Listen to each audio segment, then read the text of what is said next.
Hey beauty, welcome back to the Revive Life podcast. My name is Samantha Schmuck, your host here, and I am so excited to be reviving this podcast to bring you insights, stories, resources, tools, and ultimately inspiration on how to move your life forward. If you've gotten stuck, if you've hit a challenge, if you just know that you are desiring more but don't know how to take that next step, I hope that through today's guest and the guests that follow, that you get that little nugget of wisdom, that little just fire starter to help you take action on something that has been in your heart for a while. And I'm excited to welcome in today's very first guest, Steph Dorworth. She is the founder and creative force behind Sunny Creator Co., a content and video creation agency based in Phoenix, Arizona. She's a former physical therapist turned full-time creator, and Steph discovered her passion for video in 2017 and turned a side hustle into a thriving business. Today, she helps soulful female entrepreneurs bring their brand stories to life through intentional magnetic content that does more than stop the scroll, but leaves a lasting impression on the person who views it. And with a unique blend of creativity, strategy, and authenticity, Steph is the video bestie who empowers you to show up confidently and connect with your audience in a meaningful way. She's also the founder of Speaker Spotlight, which I got to attend. It's a one-day event designed to boost on-camera confidence and content creation. With that, I cannot wait to welcome her in. She's got another Speaker Spotlight coming up. So if you feel the pull, if you feel the connection with Steph, it's only going to get better when you get in the room. So with that, let's dive right in. Steph, I'm so excited to have you in and to kick us off. We took a little dormancy on the Revive Life podcast, and I'm so excited to be bringing it back for you to be our very first guest and to just dive into all of the different things. And I think it's super fun because I have only known you as the confident, outspoken, put yourself out there, get on the stages version of you. But I know through different stories that that was not always the case. And so I'm curious if you could take everyone watching back to what were you doing before you were a videographer and the creator of Speaker Spotlight? Absolutely. Well, first off, thanks for having me, Sam. You're You're just welcome. like the best energy to be with. When you asked me, I'm like, absolutely, I will. I didn't know it was the first one back, so Yes, you she's back, y'all. are. She's back. So taking you guys back, I know right now I probably sound confident. If you're watching Sam's video of this, I probably look confident, but I was definitely not always like this. Most of my life growing up, I won't bore you with all the details, but I was the shy girl, voted most shy, didn't have a lot of friends. The friends I had were kind of forced upon me by my parents, like trying to set me up to make Heck friends, yeah. like that little push, here's your friend stuff. I'm like, okay. And pretty much most of my life, even by the time I got to college, I was just the quiet girl. I don't really know exactly why, but I am the eldest daughter. I am very much a good girl. And most of my life was just spent trying to please my parents, be perfect, get the straight A's, not say anything wrong, not cause any chaos, because my younger sister caused enough of that chaos, love her to death. Yep. Just trying to like be in the corner and be the good, quiet girl. It was probably in college that I started to open up a little bit because I started to have a little bit more friends. I started to allow myself to go out and party a little bit, which I never allowed myself to do before. But it was a slow like evolution of opening up. And then I went to college. Why? Once again, I think to please my parents, to be the first person in my family to go and get a doctorate degree and just check the boxes of college, degree, go find a corporate career, and do everything right. Yeah. I'm sure a lot of people listening can relate no matter where you are today. A lot of us just checked the boxes growing up, unless you're like that inner rebel. Most of us did that. So Yeah. that was sort of who I was until about my mid 30s or so. I was just doing what I thought was right and ultimately wasn't very happy.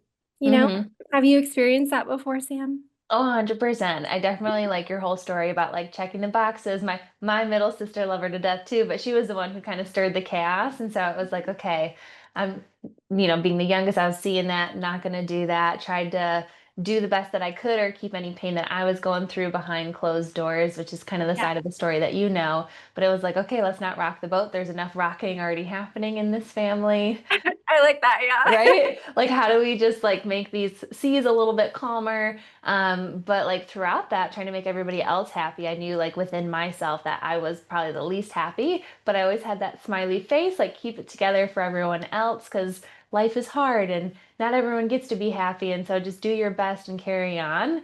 But it can only kind of keep that up for so long. And so I'm curious for you, like, what were some of those early signs that you noticed of like, okay, I can't keep doing this. Like it's getting too loud that I have to listen. Ooh, I think the older I get, the more self-aware I become. And I was starting to see little signs here and there of stress, panic, anxiety. And I know Mm-hmm. you're an expert in those things. So they just slowly were creeping up and growing and getting worse because of a lot of different things going on in my life.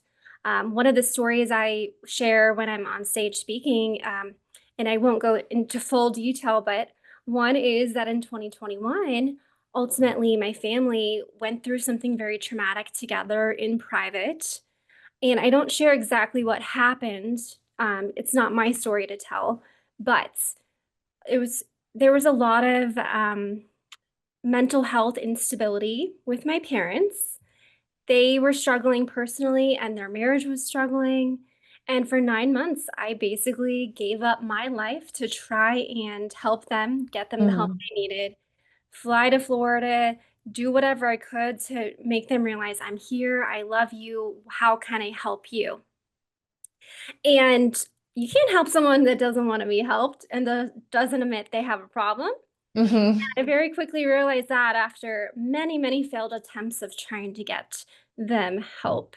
Mm-hmm. And so, personally, as the eldest daughter who's always trying to please my parents and take care of them and make sure everyone's happy and bring peace to everyone, personally, when I failed at doing that, I started noticing more and more of those negative symptoms, like you asked about, like anxiety, panic attacks very regularly, just crying all day, every day, worried for them. And I realized I have completely disregarded what my needs are to just try and fix them. Mm-hmm. Some point, at some point, I can't do this anymore. So I Yeah. finally made that decision to take my power back and remove them from my life. I don't know for how long. It's been 5 years now, but for me, it was the decision to be able to take that power back and say, I'm going to put me first now and my own mental health, my own physical health, my own marriage, myself first for the first time. And even though that was a very difficult decision, it was probably the best decision for me because it really was the catalyst to my own self-growth journey. Mm-hmm. Hmm. Yeah.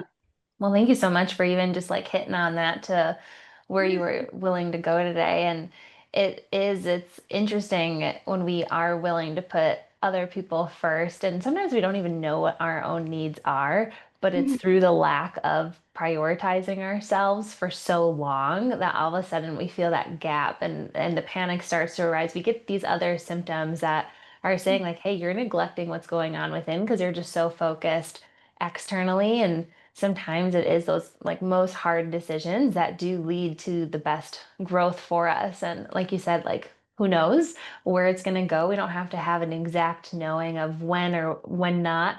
You guys circle back to that relationship, but just to be open and to realize like, hey, I've tried and I feel like I failed. And I can't, like you said, I could not help somebody that does not want to be helped. I also tried to do that with my own parents as well. I was living with them for a few years. And so it was like, well, while I figure out my life, let me try to also figure out your lives for you guys and take away your pain and help your relationship heal and like help them move forward all these decisions that they were trying to make and do. But ultimately, learning the hard way, you can't change someone else's timeline. You can't push it forward for them faster than they want to themselves. That is why often with coaching, with anyone who signs up, it's like you have to be at that ready point because I can't force the change. Like you have to be willing to surrender, to let the unfolding happen. And it's so hard when it's our parents that we just see and we love and we want the best for them, and that ultimately it's their journey, their life lessons to learn. Like that letting go with our parents for us people pleasers and perfectionists can sometimes be the toughest. Oh yeah, I relate to a lot of that as well, girly. Are you an only daughter or do you have siblings? Siblings, I'm the youngest. You're Yep. the youngest. So my brother was Okay. kind of just focused on him and his family. My sister was doing her thing. And so I was like, okay, well, if they're both gone and I'm the last one in the house, as my parents were going through the recession, like so many things way back when I was also going through my stuff. So it was like, all right, well, if everyone else is flown the nest, like it's up to me to hold this type thing is kind of what I was feeling. Yeah. And I don't know why we put pressure on ourselves. Like we have to do that for them. But I guess Right. uh, it's like you know, your parents do so much for you. So you almost feel like you owe that to them. But like I said, at the end of the day, if you don't love yourself and love your life, how are you going to be able to help anyone else? You really Mm-hmm. can't. I think that's why I was failing because I was so miserable myself, you know? Mm-hmm. It's 100%. It's like, thinking of the healer who's trying to pour from an empty cup and still trying to heal when they have nothing Yeah. left in reserves. It's like, okay, well, I can help other people, but I have to make sure I'm coming from that overflow place where I'm still good, my family is still nourished and solid, and then from that, I can give that abundance and help from there. But also, like you said, we feel like we owe our parents, and it's like, I think the biggest thing is just to love them however they are, like knowing they did the absolute best with the tools they had, the life they was what was modeled to them, and like how can I just see the growth that I want them to have, see the peace that I want them to have, and also just love it and accept them for exactly where they're at in their journey. Well said. It's like you know what you're talking about, Sam. You're a pro at this stuff. Thank you. Beautiful. I love that. I love this. Like, I love me some tangents. So I love these directions that we're going on. And so with you being, you mentioned getting a doctorate in college and going into physical therapy. When was that? Was that all kind of at the same point with your parents and you choosing to shift out of PT, or tell us a little bit about that? Because I know I experienced the same in my own journey, but I was originally going to school for photography. I was going to be a fashion photographer, because I was kind of giving a big FU to my mom because she wanted me to be a medical doctor. And with my whole journey, I was like, I just can't. And so I went to art Wait, school. we're like opposites. I did. I was like, let me go to art school, and just rebel and stuff. And then it was a very expensive school that I chose out of state. And then I took a massage therapy class, and it just reminded me how much I loved the body, the healing of the body, and that I still had my healing to do, speaking of what we were just talking about. And so it pulled me back to Michigan to pursue more of a health path. But there was that feeling of, I've already told everybody this is what I'm doing. And I made this huge jump. No one wanted me to do this. I moved out of state, and here I am about to pivot and to make this choice to go back, to not really know what the next step is, but to be willing and courageous enough to try to explore it. And I think sometimes when we say we're going to do something and we put it out there, when all of a sudden we realize that's not the thing actually, and we want to make a different decision, sometimes that is what causes us not to just like root in and carry on of like, well, this is what I said I was going to do. What are people going to think if I change my mind? And so, Yeah. like, what, if anything, was coming up for you when you did the schooling, you had the job, all of these things, and I was like, actually, something else is calling me. Yeah. So we have kind of opposite journeys because it's like your parents wanted you to do medical and you're like, heck no, I'm doing photography or massage therapy. And for me, flip-flopped, my parents really wanted me to go to school. I mean, I was a straight A student. Why not? Like, always overachieve. So I got the doctorate in physical therapy. And don't get me wrong, I did love it. I do love fitness. I love helping people feel better, get healthier, recover. I did like that aspect. But deep down, I don't know if anyone listening can relate, but I just never felt completely fulfilled working my ass off for a corporate company that didn't even know my name or care about who I was. Mm-hmm. And I'm sitting here working so hard, all these hours, running a clinic for them. And it just never felt right for me. It never felt aligned to work for someone else. I could have started my own physical therapy clinic, but there was something like simmering in me to tap into my creative side more. So when I say we're opposites, I went from medical and started tapping into my creative video side. Growing up, I remember just loving always being on video. If the cameras were on, I was like, on. And little shy, like quiet Steph was like, hey, everyone. And I would teach and I would dance and I would sing, even though I'm awful at singing. And I loved being on camera. Mm-hmm. Maybe because a camera can't judge me, but people can. Mm-hmm. Camera was kind of my comfort zone.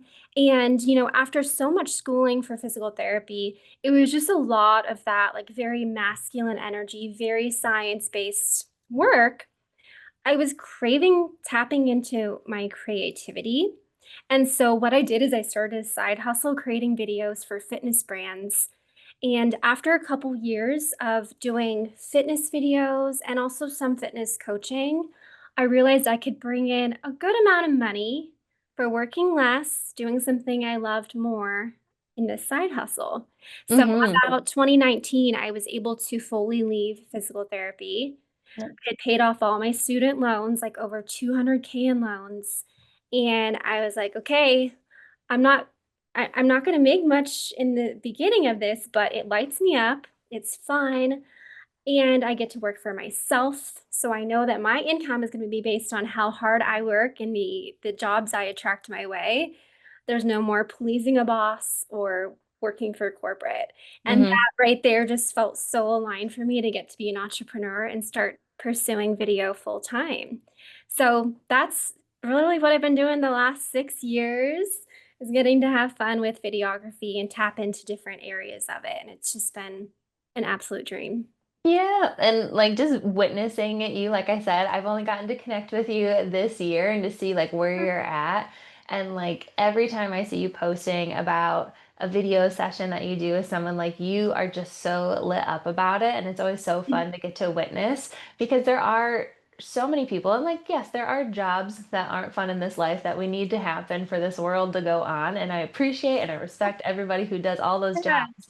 And if you have that pull and you can see that potential for yourself, it's like take action on it and go for it. And so it's just so fun to see because a lot of thankfully, I'm curating more and more female videographers in my life, both local and also you in other states. But so much of videography was male dominant. And it's awesome to see more and more women come into this space because anytime I've had to be on video and it doesn't mean anything that it's a man behind the camera, but also they're just like they're just standing there. They're just like, I'm mastering this equipment and you need to like bring it. And sometimes I feel so awkward in those settings where I'm like, oh, it's go time. I've never, like, I've been on video so many times, and yet it's in those moments that I clam up and I'm like, there's somebody else in the room who's not necessarily into what I'm doing, and I'm feeling judged even though they're not saying anything. And there's just like all this emotion when you're like, all I want to be doing is communicating to who I'm wanting to communicate to right now. But instead, I'm so focused on all this other energy moving through me right now. absolutely. I love that you bring that up. And by the way, I'm probably gonna make a reel of that later. I tried to sell my video, but it's so true because when you are talking to a camera and trying to talk to your ideal audience, which for you is women who have a lot of stress in their lives and they want to live a more aligned, balanced, stress-free life, right? Mm-hmm. You're talking to the camera, you want to feel like you can be yourself. You want to feel confident. You want to feel like you're talking like as if there's a friend right across from you, right? Mm-hmm. And yeah, I've noticed a lot of people, if the videographer shows up and shakes your hand and just hits record, you're not going to feel as comfortable being yourself Yeah. and feeling like you can talk the way you would normally talk to a friend or an ideal client, you know? So it's that comfort level. And it's also just energetically, not only do you feel more comfortable, but don't you feel like the vibes kind of like elevate each other? If you walk in the room Mm-hmm. and I'm the videographer, well, my positive vibes are going to make you feel more positive and ready to like shoot your video, right? Mm-hmm. Vibes, 100%. you get that. So it's Yeah. I yes, I'm the video person behind the camera, but I always make sure that I'm giving you a warm hug. I'm like giving you a pep talk, telling you be yourself, be authentic, because I know that really translates into how you show up on camera. And Mm-hmm. then in turn will allow you to better attract those ideal, like perfect women that you really want to work with, you know? Mm-hmm. So So it's true. all energetics. And I absolutely love getting to work with women and just making them feel like so confident being on camera. Mm-hmm. Hmm. It is because it's such out of the comfort zone thing for so many people, especially if they're like, okay, I know video is a thing. I know I got to add that in my business. And so they finally feel the courage to like pull that lever and do it. And then to have you there, because nobody wants to get a video of themselves back where you knew you felt uncomfortable. And then to watch it and then just like, well, I'm never posting that. Like, you want to have the excitement of like, oh, yes, like that is me. That's how I show up. That's how I communicate with my people. Absolutely, let me put that out there in the world for people to see. It's making me think of Ashley Brock because you videographed. Yeah. What's the right word? Videographed the event, and Captured. Yeah. we captured an event down in North Carolina where I got to teach Vive, and Steph was doing the Yeah. video for us. And one of my mentors for paid advertising, Ashley Brock, was there. And she was saying this thing, and it's just so true to what we're talking about is if you're going to record an ad, be in good energy because however you feel recording it is how the person will feel watching it. And so the fact that you do just, you're not only technically savvy, you have all the equipment, you can make people look and sound incredible on captured, but to also make them just feel like, okay, whatever I was carrying coming into this, any fear that I had, like, let me just set that down for the moment. Let me trust this expert that I hired. Let me trust that they're going to let me know if I look weird or if I need to position differently so I look my absolute best and just trust and have fun. And you like set the scene for that the moment that somebody walks in to work with you. Thank you. Yeah. It's one of my favorite things to do. So, yeah, I think that a lot of women, they're comfortable speaking to their friends. They're comfortable maybe even standing up and speaking in a room in a crowd of people, but something about the camera being turned on, it's almost like a moment of panic, right? Mm-hmm. So it's 100%. important It is. It's they that like feel freeze response. yeah, it's important they feel comfortable because it can be a little stressful if it's like your first time or two being on camera. So Mm-hmm. like to bring the energy, hopefully make my clients feel comfortable. And then, if they need a reminder to do some sort of like stress relief thing, like you're a pro at, like maybe we'll hold hands and do a couple deep breaths together or set an intention together. Like I try to Mm-hmm. pull in some things that I've learned from you this year Good. to just help them like drop in before the shoot to really like tap into their heart. I love that. Mhm. Well, and speaking of that, it just like I had this like visual of me being in Arizona. So I met Steph through my friend who hosted this North Carolina retreat where Steph and I got to reconnect back at. But I had these friends who were doing this thing called Speaker Spotlight. And I was like, you know what? I've spoken on stages before. It's been a few years. I want to lean back into that skill set and get comfortable, but I got no assets. I got nothing to show for like what I've spoke at in the past. And just kind of feeling daunted of like getting back into putting myself out there in that way. And I just had this like memory pop back up in my mind where like we were just standing there holding hands before I went on to do my talk. and like just taking that moment to ground.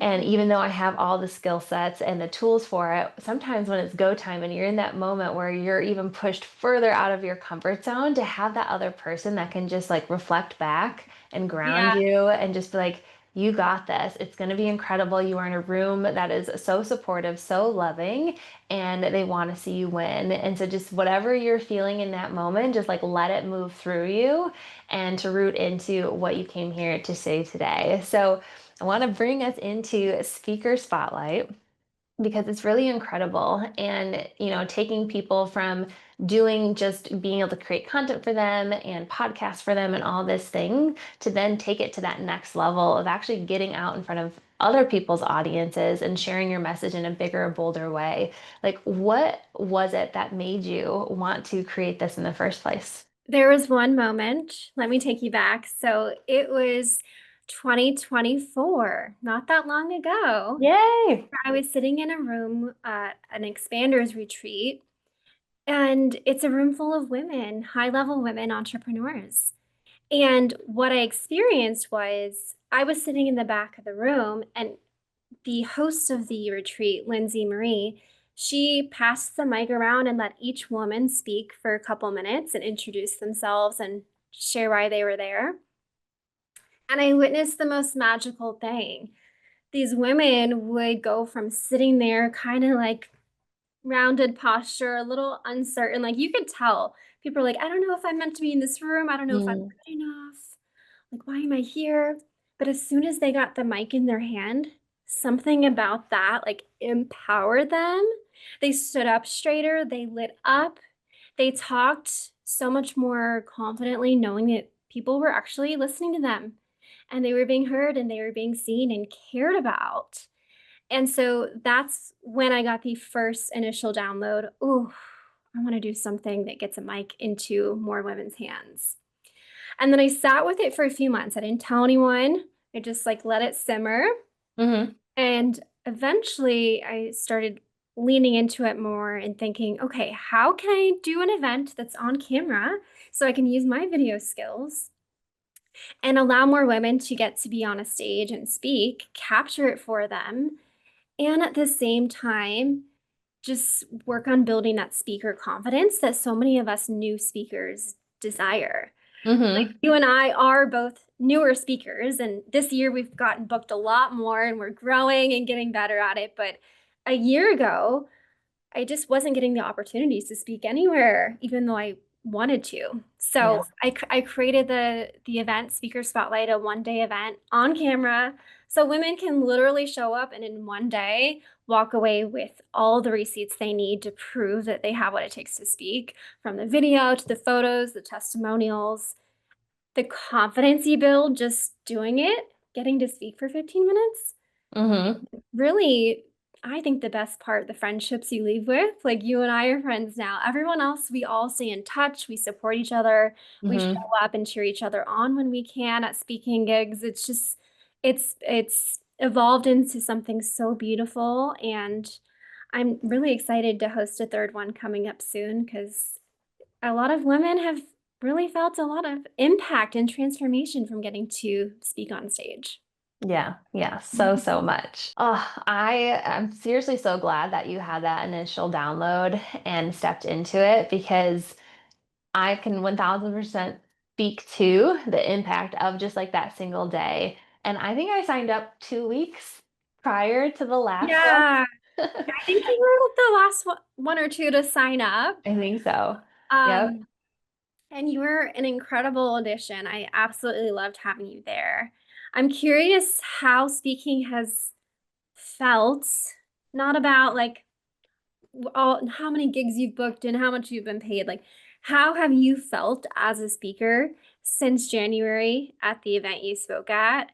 How's your Yeah. confidence changed? Tell me about that. I would definitely say confidence is the biggest one. I think I was definitely like really still playing shy.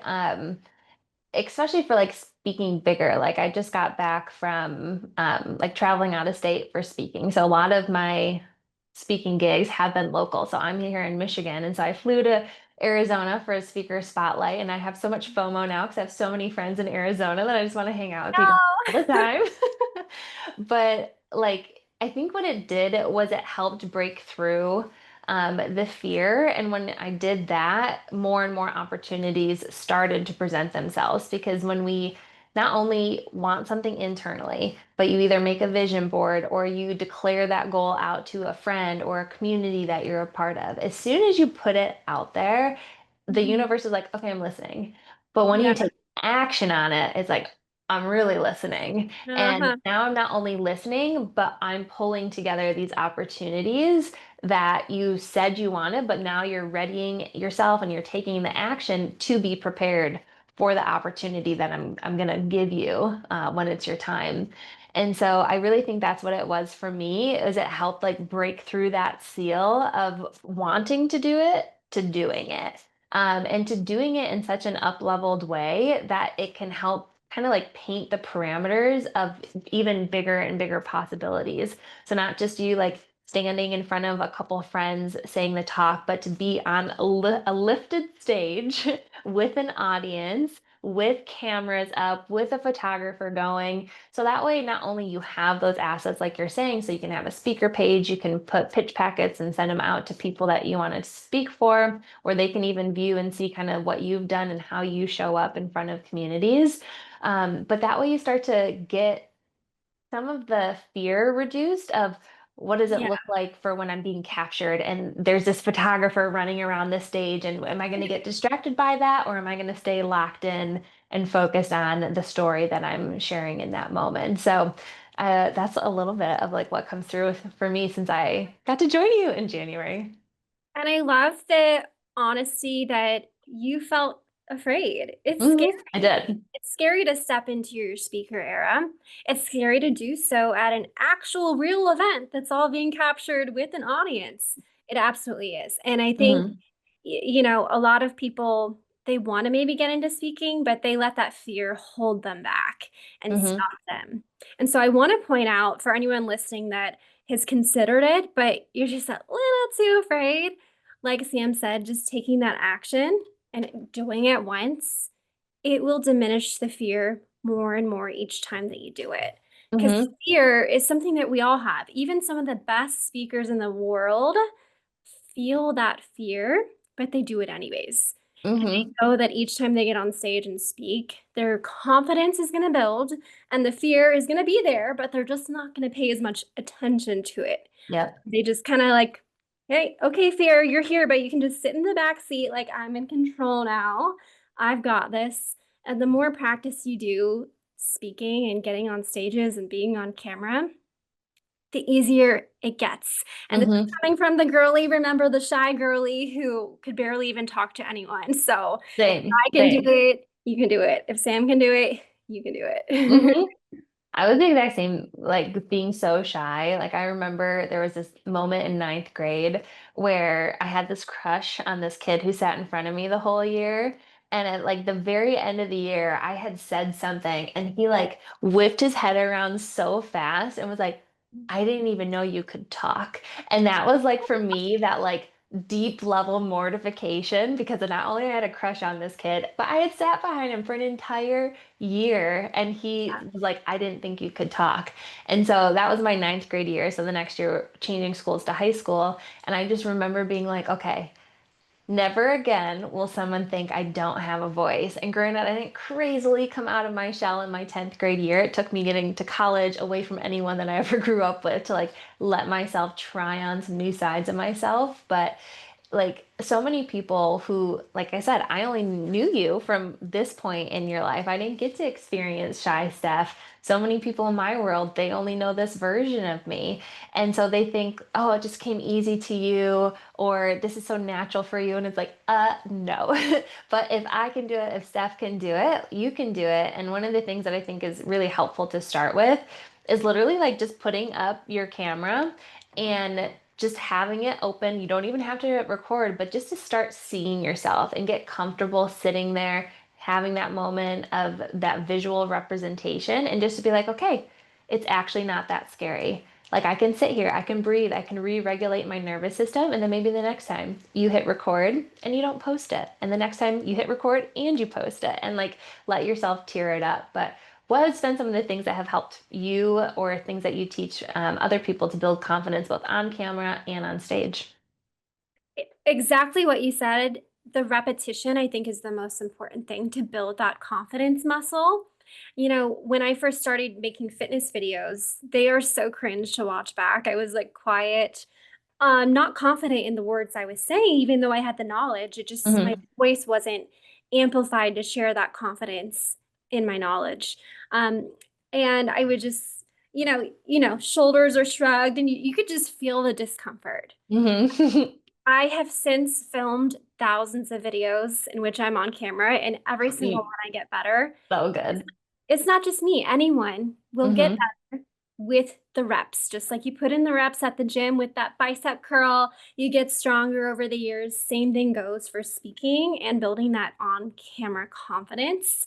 So, as long as you have confidence off camera in who you are and you love who you can show up on camera with that same confidence. It's just going to take the repetitions. So, like Hmm. Sam said, doing on your phone and eventually building up to doing maybe Instagram lives or filming more talking reels or eventually getting on Zoom workshops and teaching a workshop or going in person to teach or speak on stages. It's like a slow progression, but Hmm. every single time counts and builds that confidence muscle. Yep. Mhm. And to just look at it as that rep, because it's so easy to just want to judge it and be like, what did that reach? Did it do anything? And we like have to judge our performance and our success on that like one minuscule time. And like, I'm saying this for myself as well as all of us, but how can we fall in love with the process of content creation, of storytelling versus only looking at it to get us somewhere, to get us the opportunity, to get us the client, to get us a thing, and to like fall in love with the process of becoming more confident storytellers. Yeah, I think it's just trying to bring the fun back into it because once again, kind of like what we talked about earlier, when the camera's on, sometimes we stiffen up or Hmm. we start to almost feel like we have to be a little fake in a way and put on a show in a way to be perfect, right? Yeah.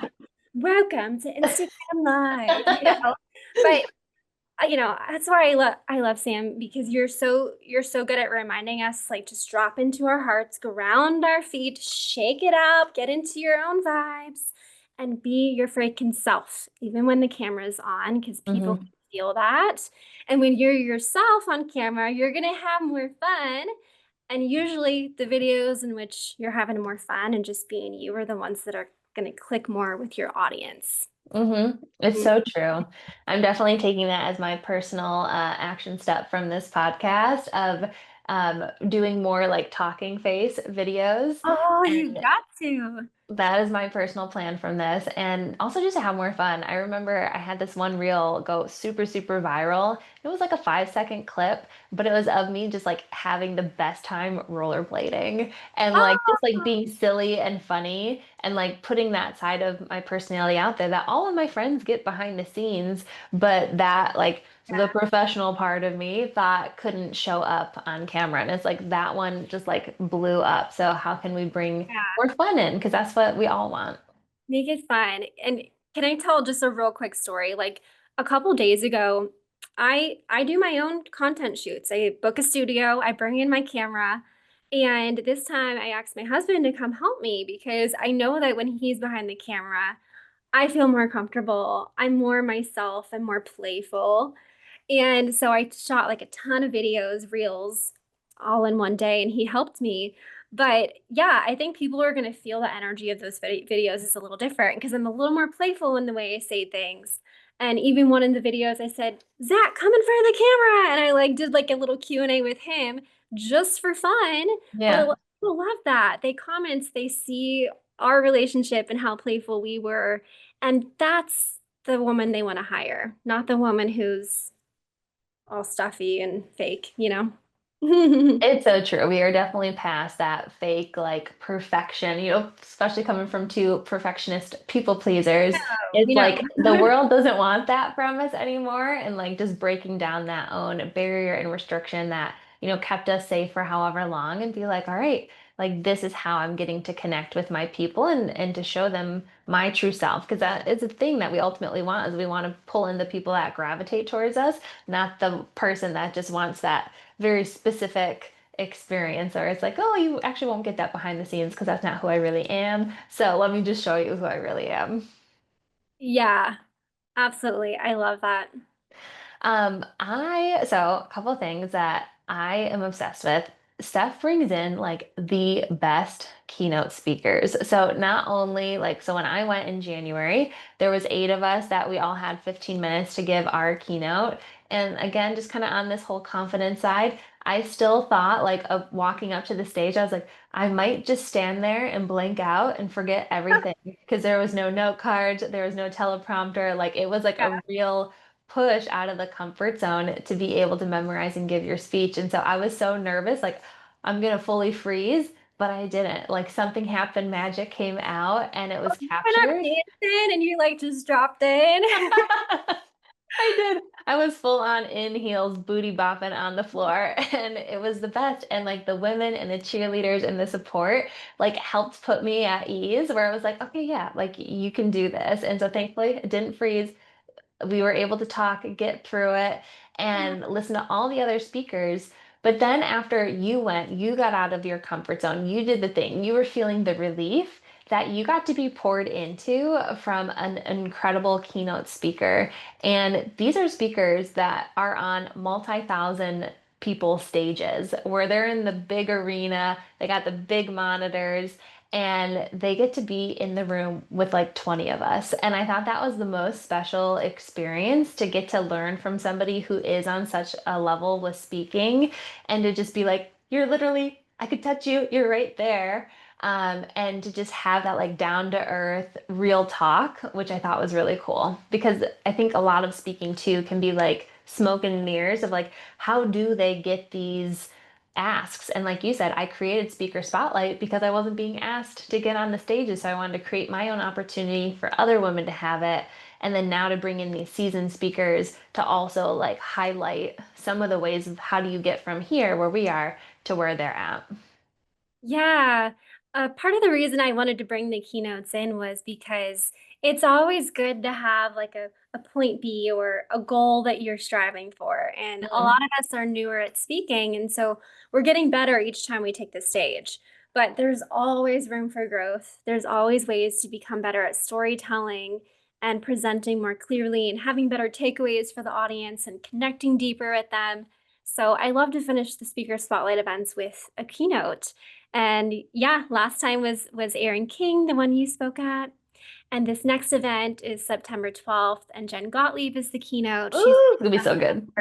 yeah, she's been a mentor for me. I was in her Stage Leaders program and I was scared to ask her, but I asked her and she said yes. So I'm really, really excited for the women at the next event to get to hear from her because yeah, it's nice to kind of see, okay, speaking can remain this small thing that I just do for fun, for free. But if I really want to step out of my comfort zone, I could actually make a bigger thing of it if I want. Hmm. I could get paid to speak. I could get on bigger stages and start booking corporate gigs. Like, so to hear from actual keynotes who are getting paid and do it full time, it's a really great like inspiration to finish the event that way. Hmm. And I Mhm. do, I think it just like even from like you said, like I was really scared, but I made the ask. Like I just felt like everybody in that room was pushing their edges. And it made you excited to be in that room of just growth-minded women who wanted to see each other win, who wanted to cheer each other on, but who were in that dance of like, this is uncomfortable and really actually freaking scary. And I'm willing to do it and I'm willing to put myself out there for the greater good of where I know I'm going in my life. So I appreciate you making those vulnerable asks because it gives us that inspiration and that like push to do the same in our own lives. Yeah, I think that's kind of the takeaway from today's podcast is there's going to be a lot of things that are scary, but those tend to be the things that expand us the most, that Hmm. grow us the most. So you got to lean I into love the that. fear sometimes. I love that. What a powerful nugget as we start to close up. And I'm just curious, like, when you look back at, so we've done two speaker spotlights, we're going into the next third one. What would you say for you who's putting it on? You're at the back witnessing it all, but then you're also on the videos, like getting to make each other's speaker reels and stuff. Like, what have you witnessed in the women who've come, who've shown up, and who've put themselves out there? Hmm. What drops in to answer that is I've witnessed just an expansiveness and the confidence from these women that are taking the stage, you included. It's like this feeling of, well, I think I want to speak. Okay, I'm going to take action. I'm going to sign up. I think I'm going to do it. And then seeing the women walk off the stage, just like standing taller, Yes. more excited to connect and make more friends and really leave the event and put themselves out there more. Be Hmm. less afraid to apply for other speaking gigs or ask to get paid for the next one.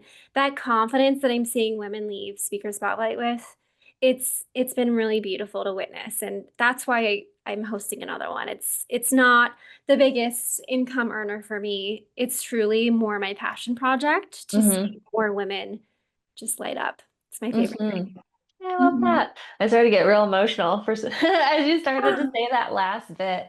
But it is so true, and it's been really cool to witness that in each other, to see the friendships continue to form and to cheer each other on, even on social afterwards. And so, if you are feeling that pull, if you are wanting to push yourself out of your comfort zone, but just be surrounded by the best cheer squad ever, and also walk away with actual assets that you can use to continue to put yourself out there, literally can't say enough about it. I again signed up at the very last minute and I was so glad that I did.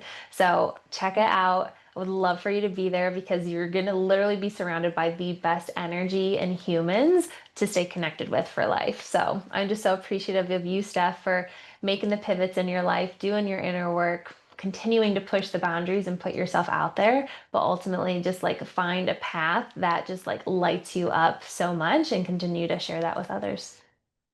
Oh, amazing. Well, thank you so much for having me, Sam. And if anyone is interested in Speaker Spotlight, September 12th, Phoenix, just shoot me a DM. I'll send you all the info. My Instagram is at Steph Dorworth, so I'm happy to answer any questions there. But Sam, thank you. I just love being in your energy, seeing your Likewise. again, and congratulations on bringing the podcast back again. I know your listeners are thrilled. Oh, thanks so much, Steph. I'll talk to you soon. Bye, everyone.